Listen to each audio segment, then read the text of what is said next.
क्या मोदी के गढ़ में जाने से पहले ही डर गए मुख्यमंत्री हेमंत सोरेन? भाजपा के खिलाफ चुनाव प्रचार करने गुजरात नहीं जाने का क्या हो सकता है कारण? कहीं ईडी की बढ़ती दबिश से डर तो नहीं गए हेमंत सोरेन? जो कहते हैं वो करते हैं, इस नारे के साथ लगी हेमंत सोरेन की तस्वीर आपको पूरे झारखंड में दिख जाएगी। इस नारे के साथ मुख्यमंत्री हेमंत सोरेन अपनी कही बातों के प्रति अपनी दृढ़ता दिखाते हैं। वो दावा करते हैं कि वह कुछ भी यूं ही नहीं बोल देते हैं, लेकिन उनकी एक बात जो उन्होंने खुद कही, बाद में उनकी पार्टी ने भी उस बात को दोहराई और वो बात सिर्फ बातें ही बनकर रह गई, जिसकी चर्चा झारखंड के राजनीतिक गलियारों में तेज है। सीएम हेमंत सोरेन की सरकार में सहयोगी दलों के नेता भी दबी जुबान में मुख्यमंत्री की उस बात पर मजे ले रहे हैं। दरअसल बीते 3 नवंबर को मुख्यमंत्री हेमंत सोरेन ने आदिवासी समाज के लोगों से भाजपा को सबक सिखाने का आह्वान किया था।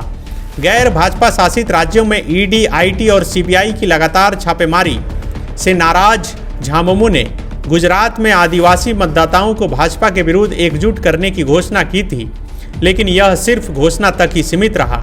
पहले चरण का प्रचार अभियान समाप्त भी हो गया। वहां झामुमो का कोई भी नेता भाजपा के खिलाफ प्रचार करने नहीं गया। आपके मन में एक सवाल यह भी उठ रहा होगा कि गुजरात चुनाव में झामुमो के जाने या फिर न जाने से क्या ही फर्क पड़ने वाला है। तो आप इस आंकड़े पर गौर कीजिए।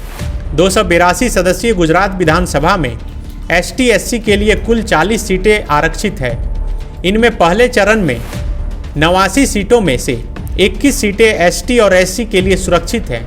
आधी से अधिक सुरक्षित सीटों पर 1 दिसंबर को ही मतदान समाप्त हो जाएगा। आंकड़े जानने के बाद आपका सवाल बदल चुका होगा या आप थोड़ी सोच में पड़ गए होंगे कि बहुत ज़्यादा तो नहीं, लेकिन अगर झामुमो चुनाव प्रचार में उतरता तो भाजपा की परेशानी का तो नहीं पता, बेचैनी बढ़ सकती थी। अब आते हैं सीएम हेमंत सोरेन के उस नारे पर जिससे खबर की शुरुआत की थी, क्योंकि जो वो कहे किए नहीं, क्यों नहीं किए, इसी पर चर्चा तेज है। लोग यह भी बोल रहे हैं कि ईडी की कार्रवाई के बाद भले ही कार्यकर्ताओं के सामने सीएम हेमंत सोरेन आक्रामक दिख रहे हों, लेकिन भीतर ही भीतर वो परेशान हैं।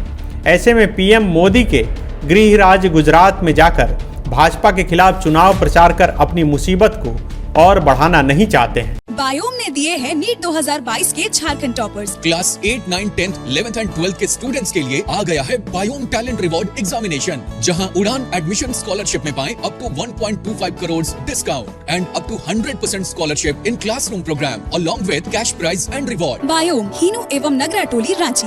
विवेकानंद विद्या मंदिर स्कूल एक CBSE affiliated English medium coed school है। हम शिक्षा के साथ संस्कार देते हैं। thefollowup.in. Like, share and subscribe. www.thefollowup.in